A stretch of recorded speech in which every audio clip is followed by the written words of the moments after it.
The Krillian war beast stood 30 meters tall, its obsidian carapace gleaming under the harsh lights of the Galactic Council's emergency session. For 3 standard cycles, it had carved a path of destruction across 17 star systems, leaving nothing but ash and silence in its wake. The assembled representatives, Vorthak military strategists, Zilani psychic warriors, and Threnodi energy manipulators, had all failed to even slow its advance. "The calculations are absolute," declared High Commander Vexthul, his forearms gesticulating wildly. "Our combined fleets inflicted 0.03% damage. The beast regenerates faster than we can harm it.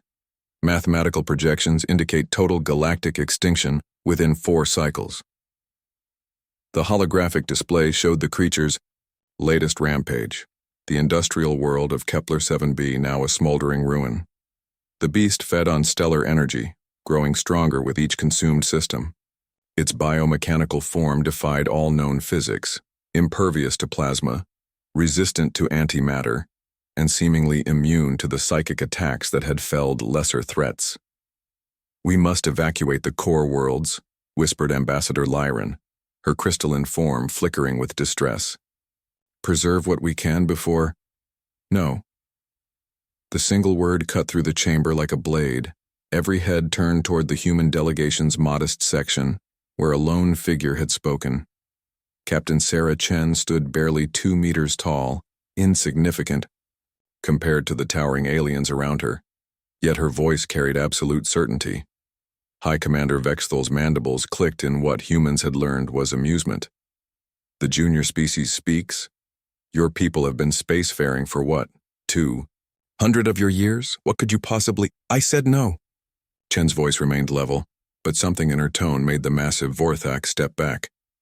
"We don't run from bullies." The Krillian beast had appeared from the void 3 cycles ago, seemingly born from dark energy itself.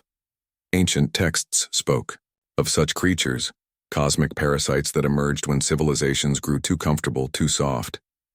The galactic powers had grown complacent in their technological superiority, their carefully calculated warfare, their diplomatic solutions. But humans were different. They were the species that had looked at impossible odds and responded with stubborn defiance.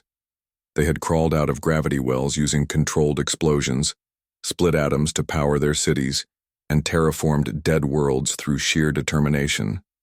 When the galaxy had first encountered them, the consensus was that they were primitive, reckless, barely worthy of junior membership in the Council. Now, as the unstoppable beast approached the core worlds, those same qualities suddenly seemed less like flaws. "You cannot be serious," hissed the Threnodi representative, energy crackling around her ethereal form. "Your species lacks the technology, the psychic abilities, "We don't need any of that," Chen interrupted, pulling up her own holographic display. "We need understanding." The image showed detailed scans of the beast, analysis that no other species had bothered to conduct. While they had focused on how to destroy it, human scientists had asked a different question. What did it want? "It's not just feeding," Chen explained, her fingers dancing across the controls. "Look at the pattern. Every system it's consumed had one thing in common: complacency. Advanced civilizations that had stopped struggling, stopped growing. The beast isn't just a predator, it's a test." The chamber erupted in protests, but Chen continued. "Our xenobiologists believe it's a cosmic immune response. When a galaxy grows stagnant, something like this appears to shake things up." "Preposterous," roared Commander Vexthul. "Are you suggesting we simply talk to this?" "No," Chen said again, but this time with a grim smile. "I'm suggesting we show it what happens when it picks a fight with a species too. Stupid to know when they're beaten." 3 hours later, the human fleet emerged from hyperspace directly in the beast's path. Compared to the Krillian monstrosity, they looked like insects, 40 ships against something the size of a small moon. The beast paused, perhaps puzzled by this apparent suicide run. Then the humans did something that defied all tactical logic. They accelerated straight toward it. The beast unleashed its full arsenal, energy beams that had vaporized dreadnoughts, gravitational pulses that had collapsed space stations. The human ships took devastating losses, but they kept coming. As ships fell, the survivors picked up their courses. When only 12 remained, they continued forward. When only 3 survived the final barrage, they maintained their heading. The beast hesitated. In all its cosmic existence, nothing had ever continued advancing in the face of certain annihilation. Other species calculated odds, analyzed weaknesses, sought technological solutions. Humans simply refused to stop.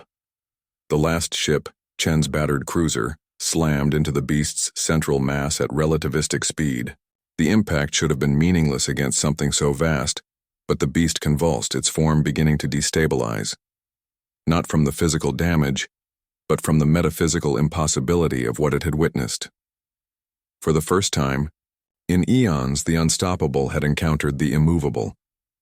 As the beast's form began to dissolve back into dark energy, a psychic pulse rippled across the galaxy, not of destruction, but of approval. The test was complete. The galaxy had produced a species worthy of its challenges. In the aftermath, as rescue ships collected human survivors, the Galactic Council formally elevated humanity to senior member status. But Chen, floating in a medical pod with half her bones broken, just smiled. After all, they had simply done what humans did best, looked at something impossible and said no loud enough for the universe to hear.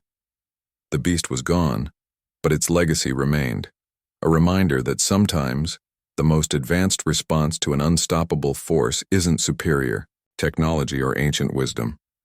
Sometimes it's just the simple, stubborn refusal to yield.